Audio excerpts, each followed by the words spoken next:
from writer-director Rian Johnson. The Holy Grail, a perfectly impossible crime. Wake Up Dead Man has critics singing its praises. God help me. Anything else? It's a deliciously entertaining mystery. That's nice. It's certified fresh. It's a miracle. Okay, you're freaking me out now. It's the best Knives Out movie yet. This case is solvable, right? Oh, you'll see. It's fun. Wake Up Dead Man, a Knives Out mystery starring Daniel Craig, now playing on Netflix. BTW, FYI. Visit Nexplanon.com RN to learn about Nexplanon. It's an adjustable implant, 68 milligrams radio pain. Or ask your HCP IRL. Okay, TTYL. Hello, it's Martin here. And before we get stuck into today's podcast, we heard the very, very, very sad news that Gary Rowell had passed away on Saturday evening. Now, we recorded this podcast on Saturday morning, and we just thought it was fitting that we got together, me and Andrew here, just to say a couple of words about Gary Rowell, because it would have been remiss of us not to do so. Andrew, massive news to break on Saturday night, and really, really sad news on the eve of a derby. It is, yeah, really sad. And before anything else, obviously, our thoughts are with his loved ones that must be heartbroken. It is, it's huge. You can see already just the outpouring of love for him from fans of different ages. And yeah, with it being a derby weekend, it's particularly poignant because one of his best remembered days and that iconic photo of him is when he finishes his hat-trick at St. James's Park and he strokes home the ball from the penalty spot, just cool as anything on that day. And that was just the type of player he was, just so cool and composed and utterly talented. It's come from nowhere, and I'm genuinely sad, mate. No, me too. And look, you and I are too young to have seen him play for Sunderland. He was just slightly before my time when I started supporting the lads. But it's a name that we grew up with. It's a name that's ingrained in Sunderland history. You know, we've all sang, we all live in the Gary Rowell world at games, haven't we? And, you know, it's remarkable. Saturday the 13th of December, 1975, Gary Rowell made his debut for the club, came off the bench. Sunderland were 0-0 against Oxford. We won that game 1-0 with an Ian Porterfield's goal.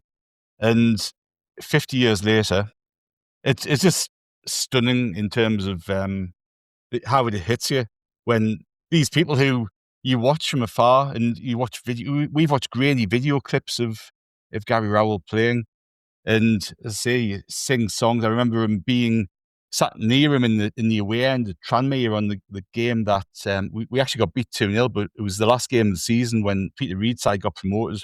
You know, all of a sudden Gary Rowell sat there 2 rows behind us in a cap, just watching the lads play. And all of a sudden word gets around the stand that Gary Rowell's in the crowd, and the whole away end isn't watching the game. It's singing, we all live in the Gary Rowell world. You know, he was obviously a local lad, played for the clubby supporters. And again, just a name synonymous with Sunderland, no matter how old you are. Exactly, yeah. As you say, we didn't get to see him, unfortunately, and I would have loved to, because when people talk about him and when you see the footage that is available, it's obvious that he was a class act. But that story there about him being at Tranmere, I think that's why he was so popular, because he I know it's a chant, but he was one of us. He was a Sunderland diehard who loved the club and got to fulfill that dream that hundreds of thousands, if not millions of us have had over the years of putting on the red and white and doing it for the club he loved. I mean, you're right, we didn't get to see him, but I think he was still influential in my childhood, because he was a really important figure on the radio. He was a co-commentator for Sunderland, home and away for years. If you weren't at the match, his passion just bled through your radio. He loved the team. He was just such a passionate Sunderland man. And for a long time as well, he had like a regular column in the Sunderland Echo. So yeah, he was a big part of a lot of people's Sunderland memories. And we've got a pod coming up in the week, haven't we, where Kelvin speaks about him and just waxes lyrical. I remember, back in the day when you used to queue up for your Football Echo, when the Football Echo was about, Football Echo used to be delivered. I used to love on a Saturday night waiting for that van to come round the corner, because you'd be in the paper shop and there'd be like the same few old boys there every week. And they gave me like an education on Sunderland history. They spoke about all these names and all these memories and helped bring them to life for me. And Gary Rowell was up there with the very best names, and you could see these blokes, their like eyes would glaze over just at the thought of a special Gary Rowell goal or performance. It's I think this will be a hard one for the fans to take. I think it'll be a bit bittersweet in the game against Newcastle now because of this. Yeah, no, it certainly adds another dimension to it, doesn't it? And as you say, Gary Rowell was, due to his radio commentary alongside Simon Crabtree, was naturally then a figure at Sunderland who kind of transcended generations, because there was a whole new generation of supporters got to know him in a different way. And he was an incredibly, incredibly important person for Sunderland Football Club. So, look, everybody at Haway The Podcast and Roker Report would love to pass on their condolences to Gary Rowell's family and friends. And look, everybody who holds Gary deeply in their hearts and dearly in their hearts, because this is a big, big thing. And, hopefully it's acknowledged and respected in the right way in today's game. So, yeah, we'll get on with the show that we recorded to preview the game now, but we just wanted to acknowledge this news and let you know that we didn't know about this news before we recorded this podcast. So we'll get on with the show now, and yeah, all the best.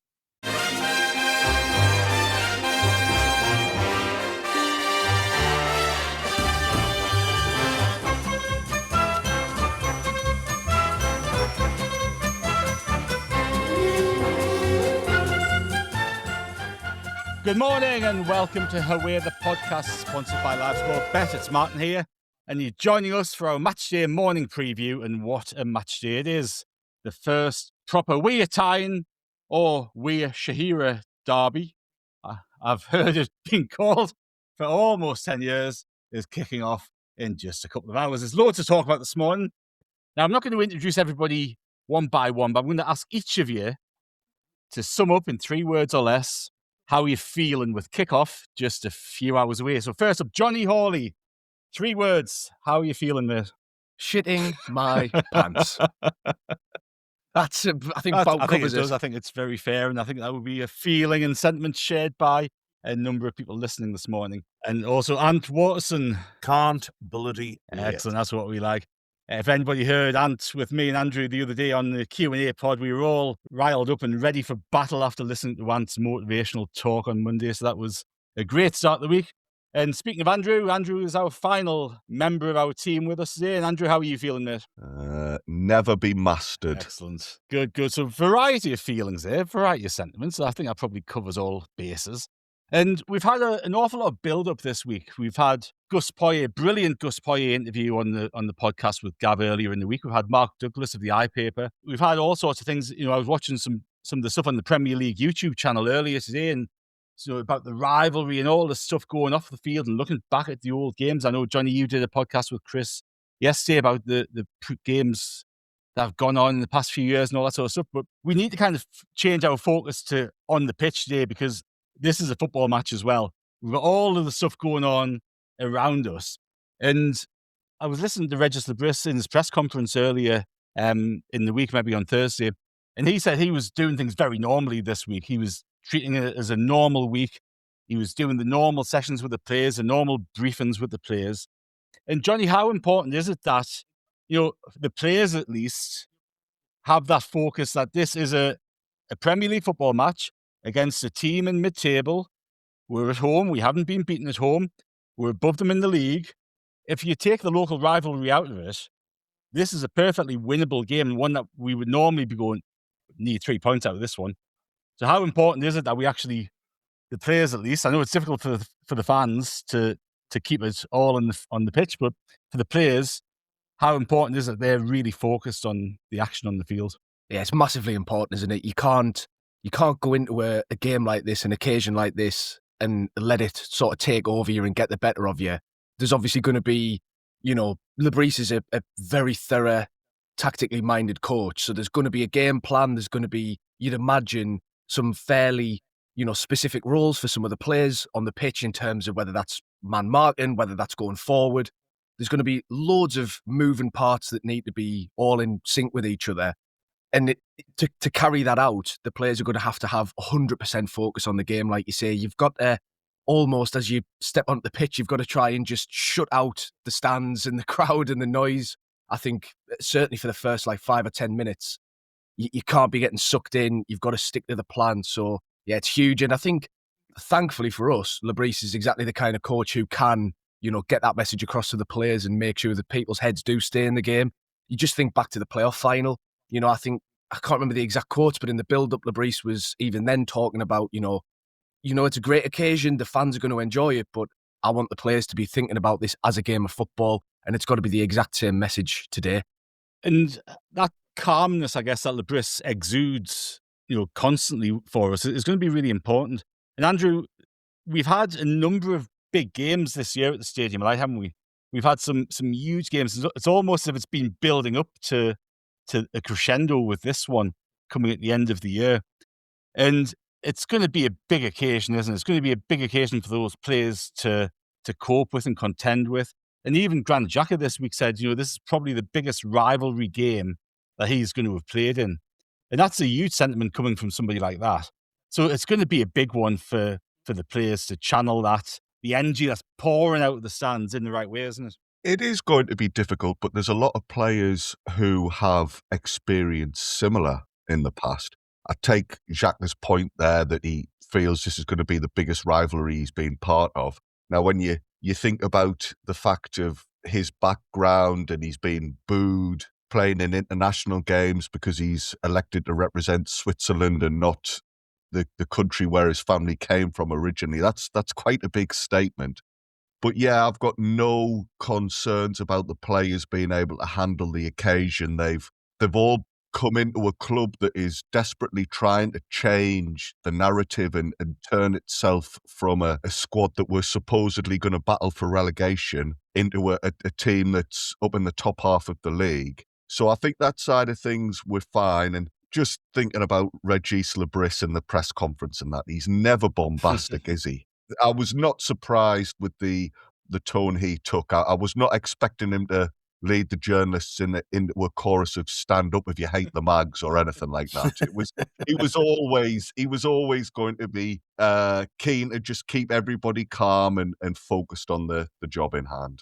And we've had different types of people in the dugout before. I cast my mind back to Steve Bruce when he was in charge, and he had this whole build up to the Sunderland Newcastle games. In that first one, obviously, we don't want to remember that. He kind of seemed to be guided and dictated by that game, and that game alone. That was the most important one for him. And I don't know if you saw, the club put a really good video out with Kevin Ball and Lee Cattermole talking about the derbies and games that they played in. And Lee Cattermole said something really interesting. He said for that game, they did everything differently.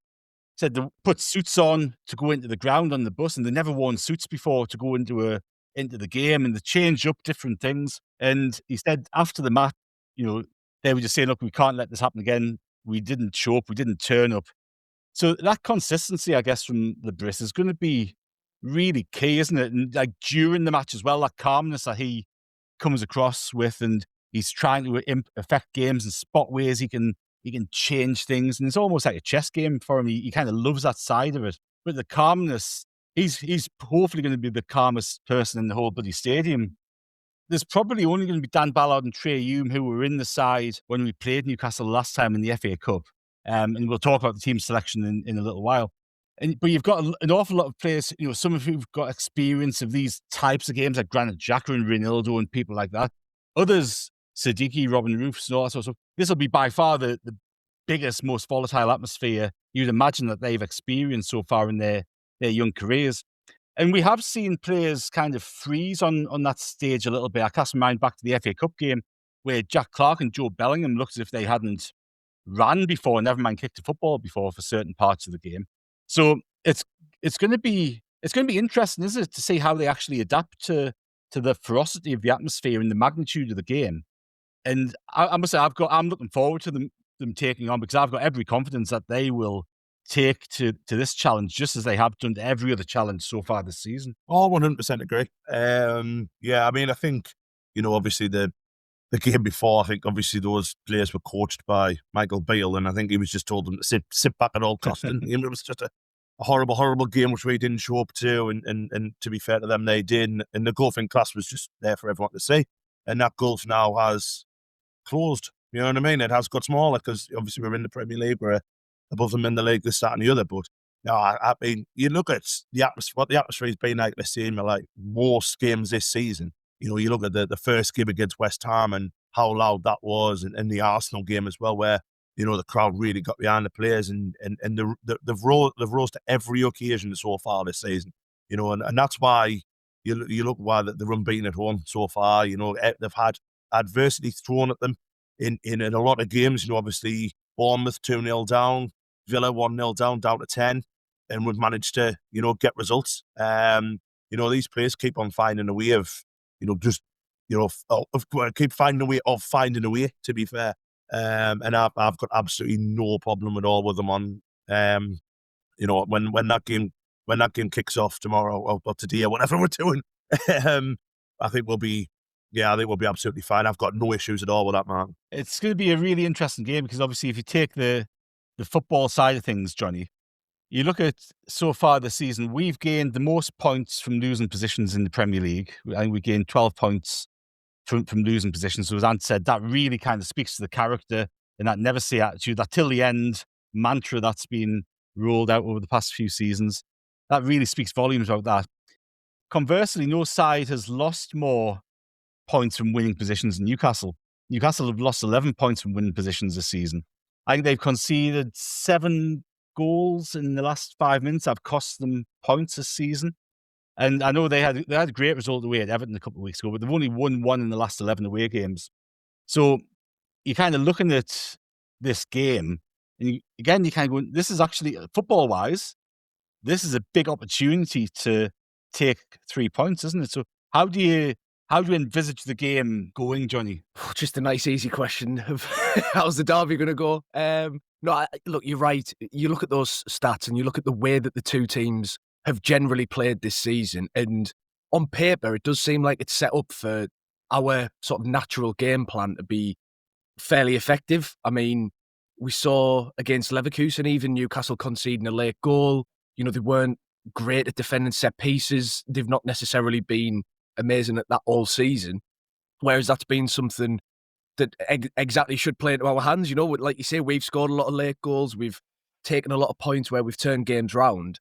So you should think that, like, mentality-wise and ability to keep going till the end, as the catchphrase is, we should have them beat. The only thing I would say is maybe you look at the way that Newcastle have started the season really slowly and then have gradually grown into it. And obviously, I think, 10 points out of the last 12 in the Premier League for them?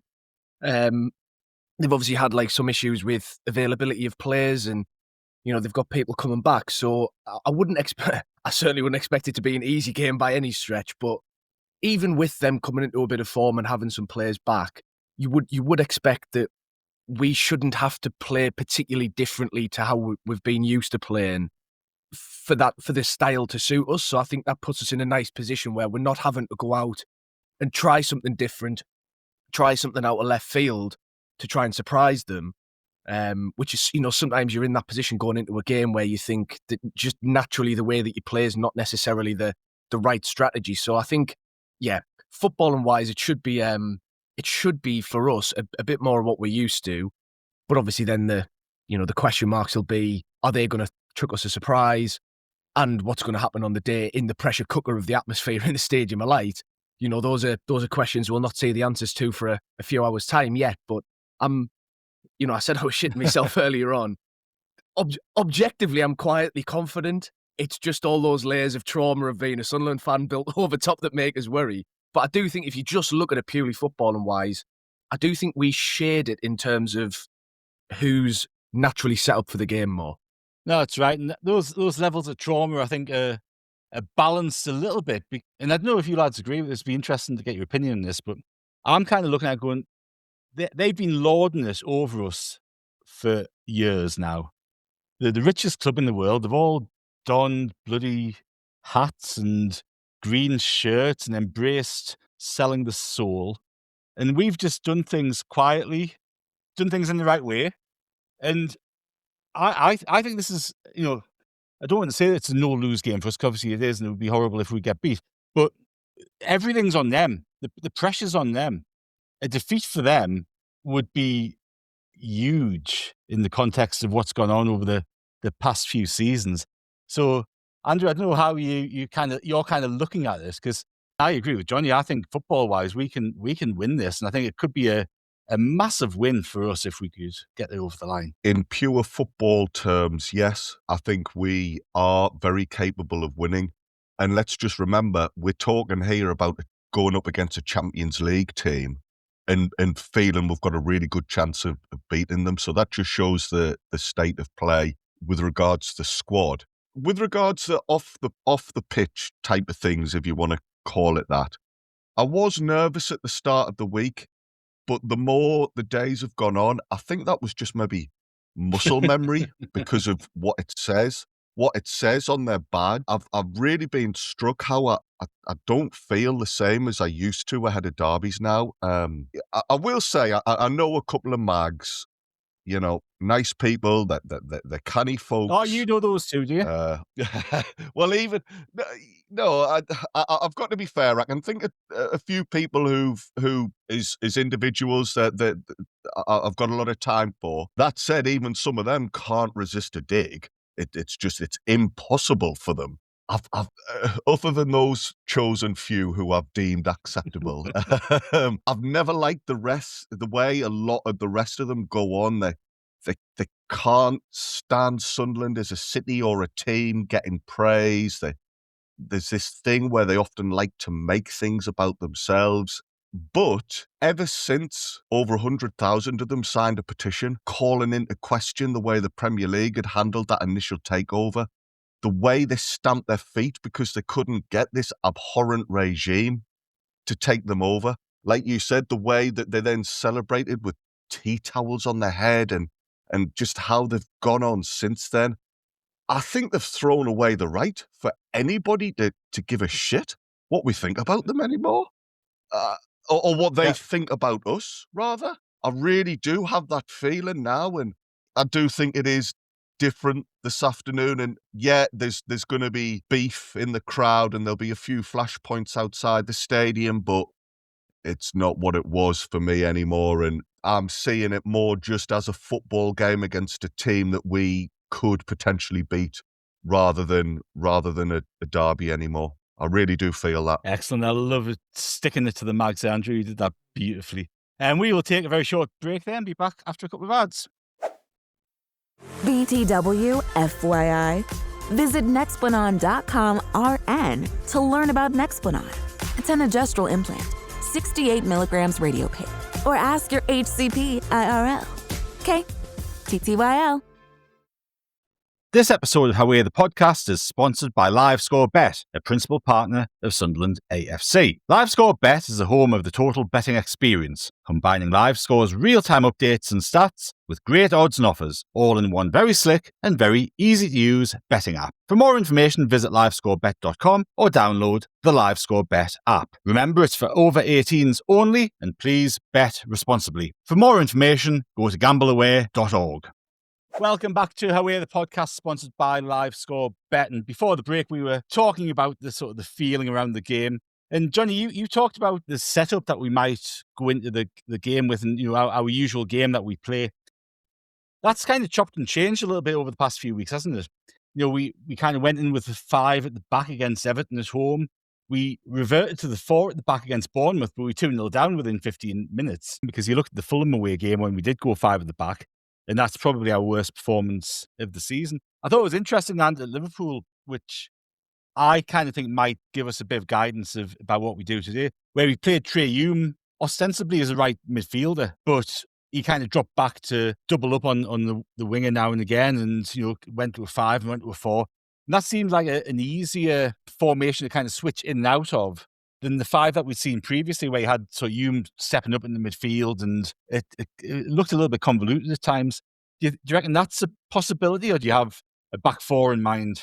I'd rather they play the four, to be honest, because I want to have three in the middle. That's the thing, Martin. I want to nullify that, because if we're on about, again, I'm like Mike. I hate praising them, but credit where it's due. They've got two very good centre midfielders in Bruno and Tonali, who can change the game, and I'd want to nullify them a little bit more. I don't worry so much about, because the player ball up front, don't they? So having three centre defenders, yeah, I don't want that really. I'd rather us nullify their midfield, win the midfield battle. But the Hume talk is actually very interesting, because I actually think he might do that. I think he might put Hume as our winger instead of Traore, and have Hume, doubling up and down, because they did that against Bournemouth, didn't he? He did against well Bournemouth as a right midfielder, didn't he? And he did really, really well. And it kind of helped us. It gave us a little bit more balance. So it probably wouldn't shock us if he does do that. And has Hume and Mukiele on the right. But yeah, I'd rather us have a four. But listen, whatever he puts out, I'm happy with. But I think I'd just rather have a four. Just when you see him playing the occasion, play the team, I'd rather a four against them, to be honest. How are you thinking about it, Jonny? I'm basically in the same camp as Ant, in that I'd want to see a back four myself personally. But I also do agree that, like, whatever shape we do line up in, I trust that there'll be, sound logic and reasoning behind it. It's not like Lebris is kind of just chuck something out for the sake of it. It's interesting, actually, Martin, that you mentioned the sort of mini experiment with Hume as a sort of right midfielder instead of that hybrid right wing back centre mid kind of role that he played. I'm thinking particularly away at Chelsea, where he's constantly stepping in and then dropping. Because I agree that, the midfield three is going to be, the midfield battle in general is going to be massive, because obviously a lot of their strengths lie in the middle of midfield, and so do ours. Obviously that's where Granit Xhaka plays. It's where Noah Siddiqui plays. They've been two of our best players this season. The only thing if we do go with a five, whether that involves Hume performing that role where he cuts in, whether it's, Mukiele out there for some reason, and whatever the lineup is, as long as we'd have to get the transitions bang on. So, whether it's a centre back, because we've done that at times where I think, again, at Stamford Bridge, you'd have either of the left or the right centre back out of the three would be stepping pretty aggressively up towards the midfield early, and then dropping once it became clear that they were going to try and get him behind. We've seen that at a few points through the season, and that decision-making has to be absolutely spot on basically every time if you're going to try and play that way. So it can work, as long as the players are positionally really aware, because you've got to make sure that when Newcastle have got the ball in midfield trying to, progress forward, we do have the bodies there to sort of shield and cut off the passing lanes and that kind of thing. But obviously you can't overcommit, because then you've got Gordon on one side probably, or whoever it is, fullbacks overlapping. There'll be ways that can hurt us in behind there. So for me, I'd like to avoid that. And if you go with the three in midfield, I think it's easier to keep a more solid shape without having to rely on a lot of moving parts. And then you sort of win the midfield battle, earn the right to go and play your football. Mm-hmm. And also it means that we can have Lefebvre presumably as one of the midfield three, and then another option on the left wing, instead of playing Lefebvre in that sort of half winger, half midfielder role that he often ends up in when we play with a five at the back. So yeah, there's just a few things I think that make the five a bit more risky. But having said that, we've seen it can work, and we've seen it can work against better teams than Newcastle. So I'm not overly worried. But Johnny's right, Martin. Just you look at what they did on Wednesday against Leverkusen. Was, they saw a lot of joy out wide, and they saw a hell of a lot of joy with Anthony Gordon, who has struggled this season in the league. But I thought he was outstanding for them on Wednesday, really, really good, and, very direct. And probably our last home game, we dealt with someone quite similar, Antoine Semenyo, where, a lot of the ball went to him. I think it'll be the same with Newcastle. I think a lot of the ball will go to Gordon. And when Hume came on, Hume nullified Semenyo quite well. because they doubled up on him. Hume did a really, really good job, as you said, put a couple of good tackles in. And Semenyo was a little bit quiet. We went on to win the game, didn't we? And I can just see that just making so much sense. That, you nullify their strength in the wings, because they get, if it's going to be Livramento and Hall, you think they get up and down, don't they? You get two grafters out there in Hume, who we know can get up and down, and Lefay, whose work rate's second to none. Absolutely phenomenal work rate for a player who's got such quality. I think you kind of straight away there, you're nullifying a bit of a strength from Newcastle. So for me, it just makes perfect sense. It's perfect logic for it to happen. And Andrew, I think when me, you and Ant did the Q&A pod earlier in the week, we were kind of talking about this a little bit, weren't we? And, Jonny mentioned they're getting Enzo Lefay back into the centre. But we kind of came to the conclusion on Monday that perhaps because of Newcastle's strength on the wings, Lefay is actually going to be important today out wide with his defensive work and his work rate off the ball. Him and Reinildo on that left-hand side provide a real force going forward, but they're also quite resilient and resolute and hard work and going the other way as well, aren't they? And it's good.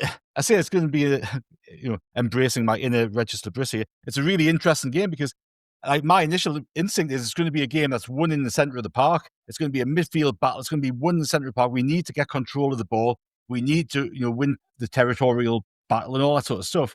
When you actually look at the players on the field and where their strengths lie, it's potentially a game that's won and lost on the wings, and how well we deal with their threat out wide to stop the supply coming in, to stop us, getting behind us. And then, we can progress forward. We know the quality that Lefay has going forward. We know the quality that Reinildo has going forward. Trey Hume can cross the ball as good as anybody. And we'll see Mukiele get up and down that line all season. So it's going to be fascinating to watch that game develop and watch how we kind of maneuver our players around to counteract what they're doing. It will be, and is the point Jonny made earlier, I couldn't agree more. You know that whatever setup we go with, it'll be properly thought out and there'll be a reason behind it. He hasn't just picked a load of names out of a hat and said, right, there you go, lads, you've got the shirt this afternoon. I do think the wings are quite important, Martin. I'm over the moon that Reinildo, we're led to believe, is available. I think he's crucial for us. And with Lefay, I can never make my mind up with him, because I think when he's more central, he does have that license to create even more. And I sometimes think pushing him out wide slightly takes an element of that away. But then I think about that game against Middlesbrough last season. He was absolutely fantastic on the wing. He tortured them, so he can do a job on the wing. And as you say, the benefit to that is his work rate. He puts so much graft in. On the other side, that's probably the position I'm least certain about as to who plays, because Lebris does like Traore. However, I really like this idea of Hume being there and Hume being able to pop up wherever he fancies, almost doing a bit out wide, doing a bit in defence, maybe joining up in the middle when it gets a bit feisty there. So there's considerations to be made, but it will have been worked out on the training ground this week. That's another thing that really benefits us, the fact that we've had a full, clear week to prepare for this, whereas the Mags have been away in Germany and have had other games to think about. I think that the team will know their jobs, and as you say, Martin, it could be what happens not just out wide, but in the middle of the pitch that really has the biggest influence on what the result is. No, that's right. So if we take all of those things into account, Jonny, I presume you're going to pick Robin Roofs in goal. How's your defence going to line up? Yes. So for me, because I'm going to 4, I'm going Mukiele right back, Ballard and Alderete centre backs, and Reinildo left back. leaving open the possibility of Hume playing that role further forward. So, yeah, my back four is Mukiele, Ballard, Alderete, Ronaldo. And that news that came out during the week that Ronaldo was going to be fit, and I think the only player that isn't available is Javi Diarra. And Dennis Serkin is back in contention as well. And we talked about him on the Q&A pod as well, because he's potentially going to be a replacement for Ronaldo when he goes off to AFCON. It's an interesting thing, isn't it, with how we set up. And I actually think that the personnel, and whether it's a 4 or a 5, might be kind of inconsequential in so much as where they actually go.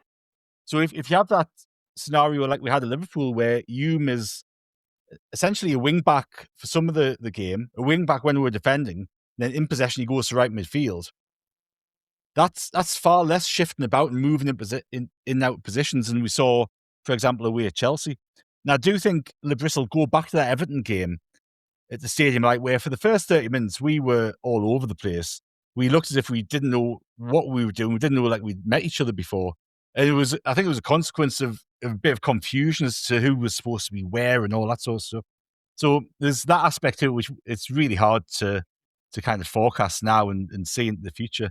But no, I think when you look at the players that you've got in your 11 there, it's probably going to be fairly close to what we see, and how they line up. But also, like Lebris it was interesting, wasn't it, in the press conference? Lebris said now that he's really comfortable and confident that we've got a plan A, plan B, and potentially plan C on the field. So it's not going right. If I need to change to plan B, I need to bring somebody off and put somebody else on. He's actually got players there who've got the knowledge and the intelligence to shift around in position to counteract a problem that's seen on the field. And Granit Xhaka is there as well to kind of spot some of those problems.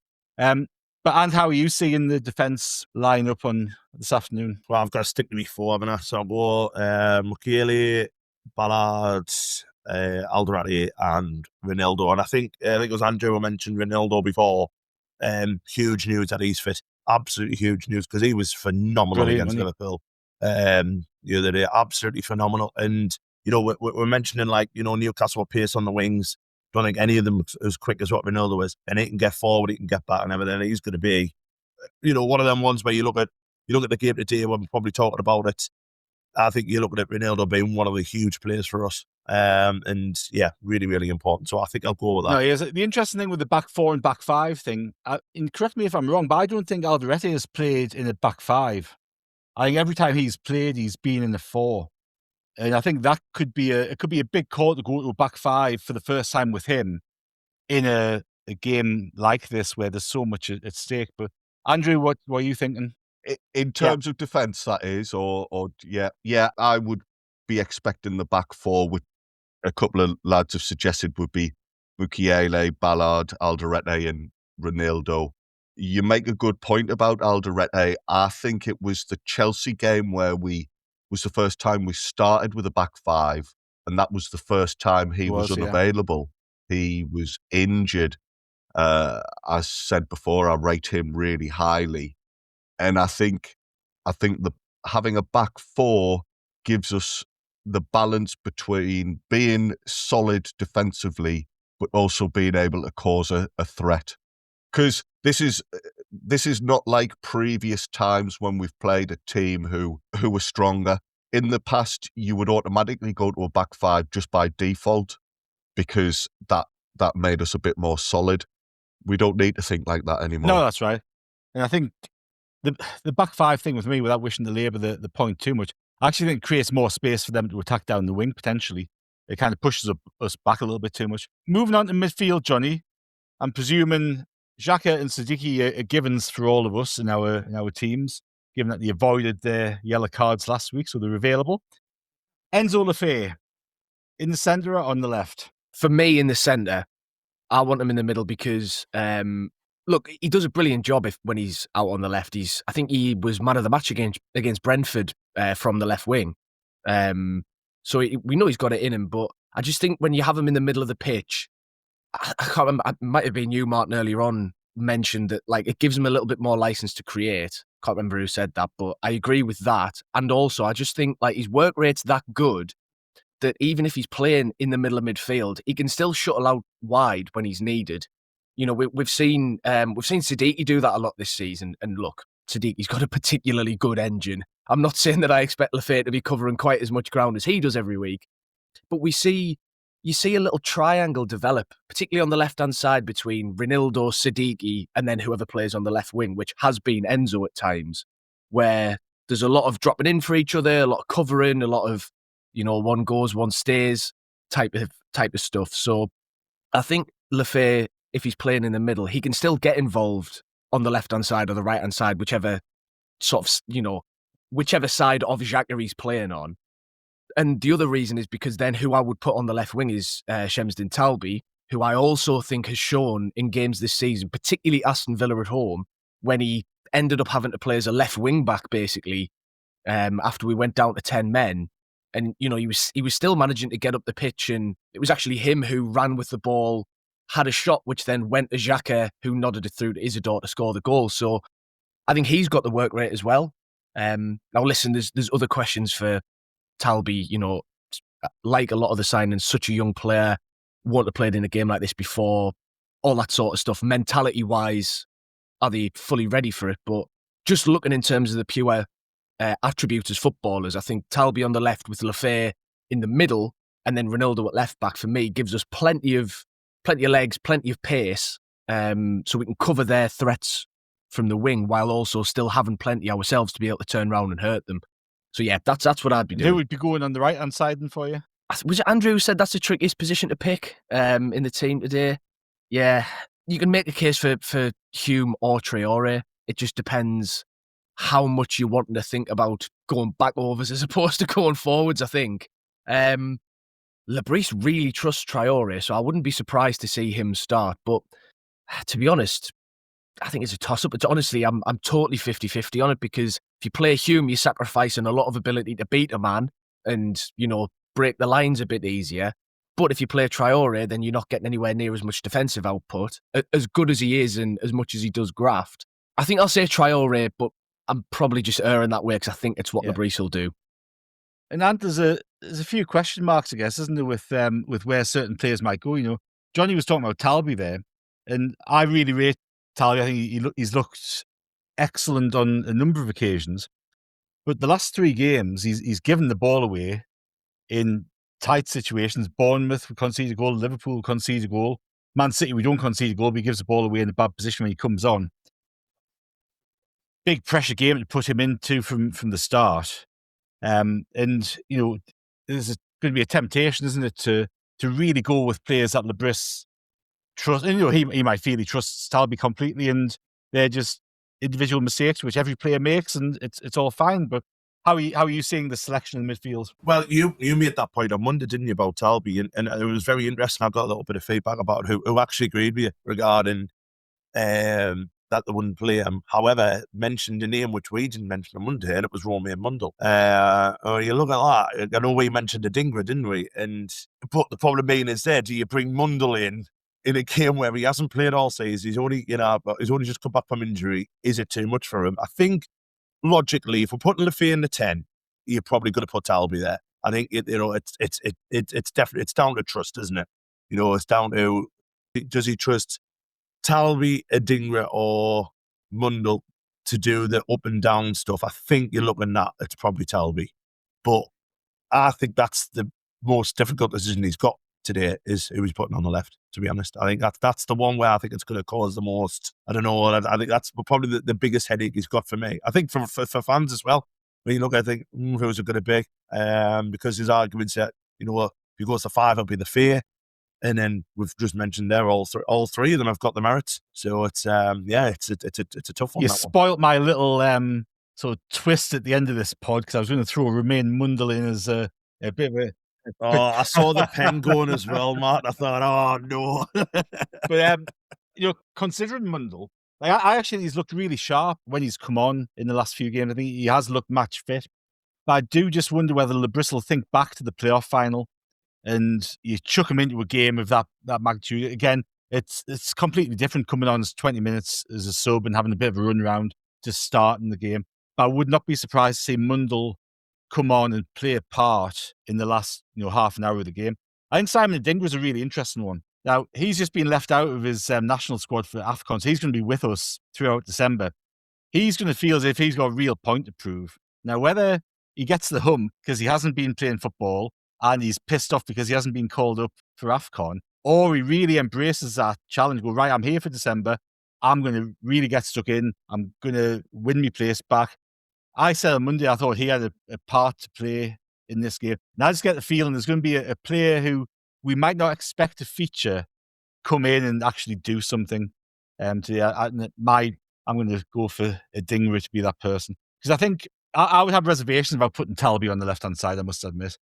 Andrew, how are you seeing the midfield shape up? I quite like the idea of Adingra coming in as a wild card. That was what I had jotted down, because I think he'll be like a coiled spring, because he's not had the games he expected in the Premier League. He's now not going to AFCON. I really hope that he takes this opportunity and says, right, I am going to prove everybody wrong. Newcastle's fullbacks, from what I understand, are quite strong when they've got their first choice fullbacks playing. So I would love to see Adingra really pushing at them and giving them a problem. I take the point Jonny made earlier about Hume. Maybe you sacrifice that ability to get beyond the fullback and break through the lines if you play Hume. But he doesn't need to do that. He can just whip the ball in from the halfway line. He's such a good crosser. He could just pick people out anyway. Embraces in and Nicky Sumby, can't he? Yeah, exactly. It's such a difficult job to second guess Lebris, isn't it? And there's every chance that between us we've come to the right starting 11. But there's also every chance that something completely different happens that we just did not see. But yeah, Adingra for me, I think, would be that just a little surprise. Mundle, unlike Sirkin, hasn't had the benefit of a load of minutes in the under-21s. So it would be a bit of an ask, expecting him to be up to the pace of a derby game. But again, I agree with what you're saying, Martin. That doesn't mean he can't come on later on and influence things and be a bit of an impact. Do you want my midfield? Yeah, give us a midfield, and then give us a midfield, and then we'll take a little break. Lovely. I say it's Adingra. Then I think it's Xhaka and Siddiqui. I think it's Hume as well, and it's a kind of a 4. But I want to be able to have my cake and eat it, because I think Lefay also plays, but is sometimes a midfielder and is sometimes going to be pushing so far up that you actually think we're playing 4-4-2. That's how I see it. I agree with you with that. And I think it was Liverpool, wasn't it, where we saw Lefay push up and he was almost playing as a striker alongside Broby on that occasion. Also, by the way, we did that a lot last season as well, if you remember, how many times Chris Rigg especially would just push on and be level with Isidore on my end there, especially when we were out of possession. And that's why I think it's kind of Lebris always has a little smirk, doesn't he, when he's asked about formations? Because if you play that team that you've just suggested there, Andrew, at some parts of the game it's 4-4-2, other parts of the game it's 4-5-1, other parts of the game it's 4-3-3, other parts of the game it's 5 at the back, because Hume can drop back as a wing back and Mukiele can shift in. So it's a wonderfully sort of versatile team, and they're getting used to picking when they need to shift rather than waiting to be told, which I think is a huge strength. We're going to take a really short break, and we'll be back after a couple of ads to talk about strikers and then get the predictions for the game. We'll be back soon. How do I do it all during the holidays? 4 words. Shipped, same day, delivery. With Shipped, I can order groceries from Albertsons, decor from Michael's, even gifts for my furry friend from PetSmart. Plus, my personal shopper brings everything I need that same day. That makes it a breeze to decorate, get my shopping done, and make time for all the holiday parties. Do it all this holiday season with Shipped. Download the app or visit Shipped.com. That's SHIPT.com. The Lincoln Wishlist sales event is happening now. Here's what's on everyone's wish list. Enjoying holiday jingles with brilliant 3D audio that surrounds you? Check. Watching snow flurries through the panoramic Vista roof? Check. Packing up presents with the spacious Lincoln Splitgate? Check. Everything you want. All standard on the 2025 Lincoln Navigator SUV. Visit your local Lincoln retailer or learn more at Lincoln.com for exceptional offers on 2025 Lincoln vehicles today. Welcome back to Haway The Podcast, sponsored by LiveScore Bet, and we've picked our starting 10, and we just need a striker. So, Andrew, I'm going to start with you on this occasion because you had the last stab at midfield. Starting striker, I guess you're going to look at a straight shootout between Brian Broby and Wilson Isidore, and two very different players. And I guess it's going to tell us how we see the game going as to which one of those two start. I think you're right. They have different styles and they both bring something. I think they can both bring something in the same game, even if one of them doesn't start. For me, it's Broby. I think the only reason he didn't start against Man City was because of his match sharpness. We've now had another week where he's been able to work on that. I know it's a bit of a cliche, but derby games are physical affairs.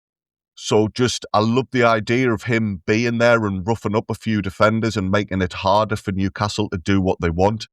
I also think Newcastle are going to use the dark arts. It's a big part of their game.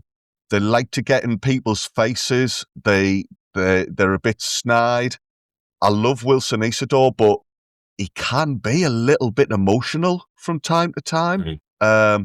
He loves playing for Sunderland, and I think he's going to really thrive in the derby, but only later on in the game, once things have settled down, once things have become stretched, once Broby has done his work to tire out the defenders, having started, you then put Isidore on and capitalise on his pace. That would be my call anyway. Brian Broby roughing them up, wearing them down. Wilson Isidore coming on against tired legs for the last 20, 30 minutes. And sounds quite appealing, doesn't it? Makes perfect sense, doesn't it? Yeah, makes perfect sense. I agree with everything Andrew said there. I do. I love Wilson a bit, but it's a game for Broby, isn't it? It's one of them games where you want him to, rough them up a little bit, and we've got to look at set pieces as well with them. They've got a goalkeeper who likes to come out, likes to flap, likes to wave goodbye to the ball, doesn't he? And I think Broby's going to be very, very important for something like that. And, the amount of goals we watch them concede, it is a lot to do with, crosses into the box and, their inability, should I say, to not be able to defend properly. I think we've got a good centre-half in MATCHDAY. I think he's a good player, but the rest, I think, are there to be shot. And, yeah, I think his strength, rough them up, as we said before, tire them out, especially, Dan Burn, tire him out. Get Wilson on after about, 60, 65 minutes after Broby's done his job, and get Wilson running at them. It just makes absolute perfect sense. But to counteract it, you kind of look on what happened last season against Borough at the Riverside, where Wilson embraced that game, really did, ended up, scored a lovely goal when he put their keeper on his arse, did the whole thing with the flag at the end. So he can get up for it. I get what Andrew says about being emotional and stuff like that, but I think he can channel that properly. But for me, it's just, you saw what Broby's done for us when he's played and when he started. The fact he can come on and really cause, what he did with the Arsenal centre-backs. And these are the two best centre-backs in the country for me at the minute, in Saliba and Gabriel. And he was really, really getting on there with money. So, and that was the substitute, wasn't it? So, yeah, I would start him. I really would. I think it's a man. I think the game was built for a Brian Broby masterclass, to be honest. When you look at Broby, it's going to be it's almost like, it's not a toss of a coin selection, because as we've said all along, Lebris is going to know exactly why different players are in different positions. He's going to have formulated the game plan. And as Tom White said to us the other week on the pod, you trust Lebris with your pin number, never mind the team selection for a game. But you've seen Brian Broby score 2 goals, Bournemouth and Arsenal, where they've kind of been half chances almost. He's really pounced on an opportunity, seized it. And my concern, if we don't start him, is we don't have a really natural poacher in the side. Notoriously, these games are tight in terms of chances, and we're going to need to seize a chance if we get it. It's actually a really interesting one in terms of how we think the game is going to go, right? So if we're thinking that Newcastle are going to come out at us, and I was listening to the podcast that Chris and Gab did with Mark Douglas, and he was saying Newcastle will likely start fast and try to take the game to us. Now, if we've got Isidore on the halfway line waiting for a counter-attack, that's going to necessitate that they leave another man or two back because of his pace. Broby's not going to beat anybody for pace over the top. So we actually compact the game if we do see it going that way. So I don't think it's a certainty with Broby by any stretch. I think it really depends on how we view and what actually we're comfortable with allowing them to do. We might go, you know what, we're really comfortable defending for the first 20 minutes. Let them wear themselves out. Let them run themselves into the ground. We'll try to catch them on the counter in the first 20 minutes. It's going to be interesting because you had the Everton game where they had a lot of possession. We didn't play well. The Bournemouth game, I thought we actually played well, but we found ourselves 2-0 down because we were overcommitting to some extent. I don't think we'll overcommit. So it's going to be fascinating to see what he does. Jonny, where are your thoughts on how we line up? You leave Wilson Isidore on the halfway line for the whole first half, basically. Like, he never needs to drop much deeper than the centre circle. He never needs to push that much further, obviously until we're on the front foot. But that just constantly gives them something massive that they've got to think about. And they've got to, like you said, set pieces, free kicks, corners. If Isidore's sat on the halfway line, they've got to leave two back minimum. So you sort of help yourself defensively a bit there as well. We all know how quick he is in behind. And I think the biggest thing for me is, because I expect whoever starts, we're going to see the other one after probably about 65 minutes, you'd have to imagine. Isidore's pace is going to be as deadly in minute 1 as it would be in minute 90.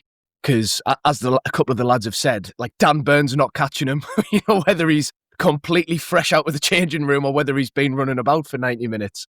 Whereas Broby, I think, look, he's performed really well when he started, particularly at Liverpool. That you can easily see that as a blueprint for how we could play against Newcastle in terms of the forwards.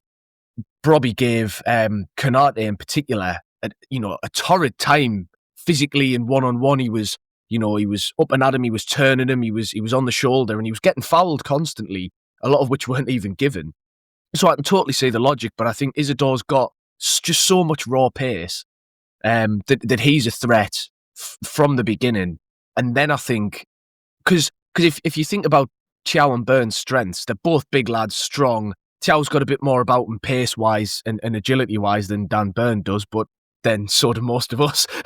Because Dan Burn, he's a very big lad, but he's not got the tightest turning circle, shall we say. So I think fresh Burn and Thiaw can deal with a fresh Broby a bit easier than they can a fresh Isidore. And then second half, I think if you bring Broby on then, we've seen it against Arsenal. We saw it even against Chelsea at Stamford Bridge. I know it was a bit of a unique type of goal that we scored there. He's not going to have 7 uninterrupted seconds to hold the ball up too often this season inside the box.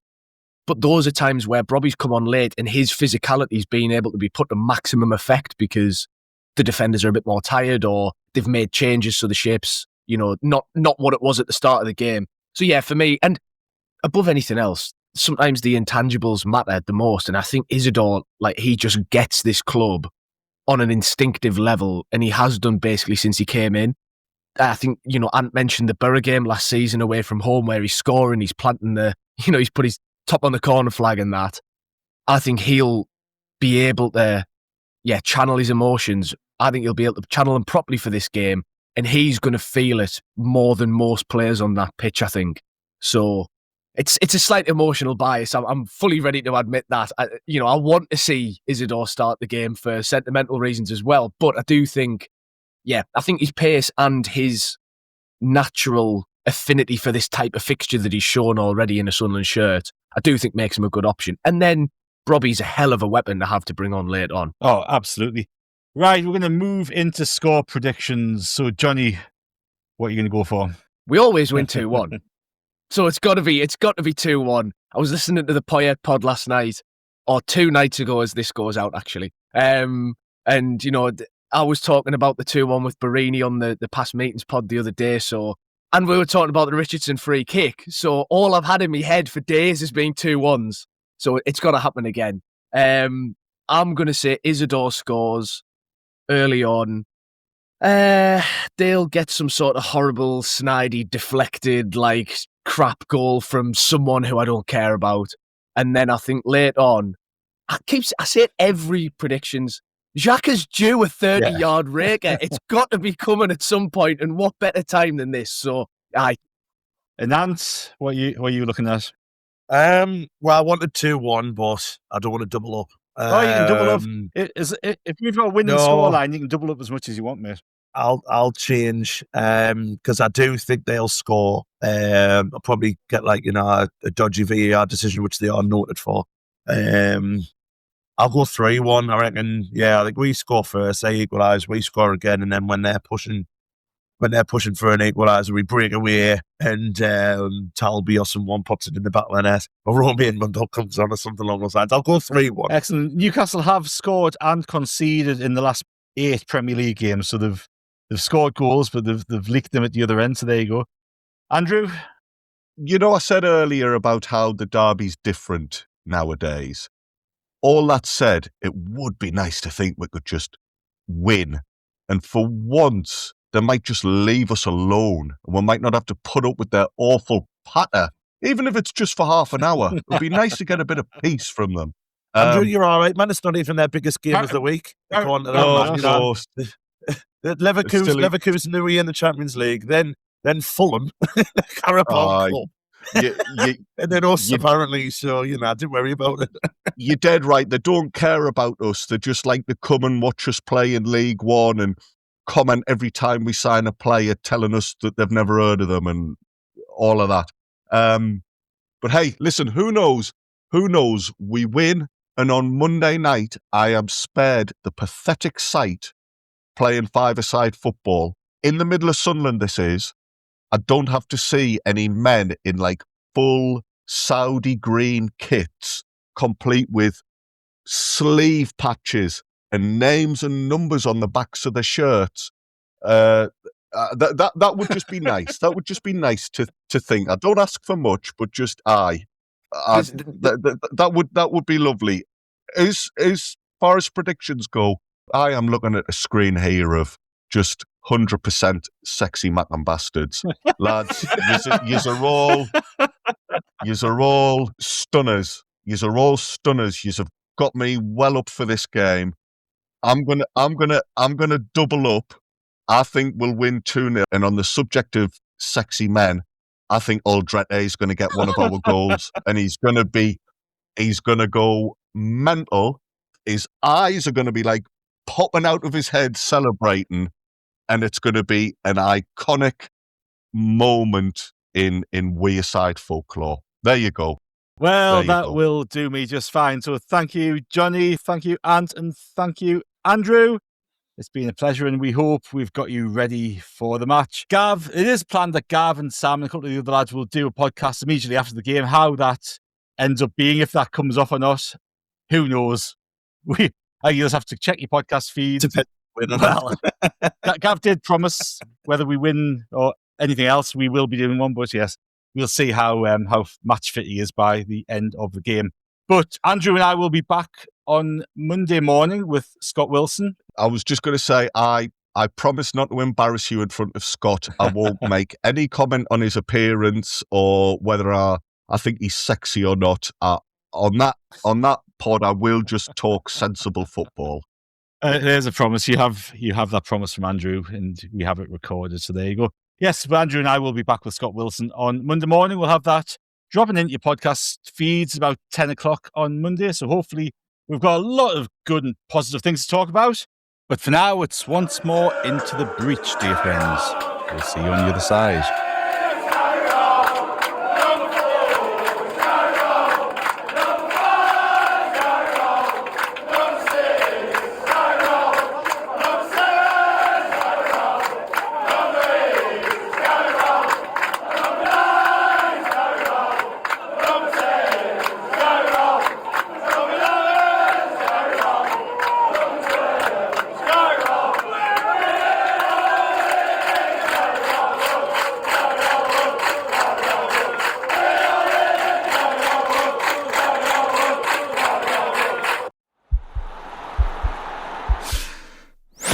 This podcast is part of the Sports Social Podcast Network.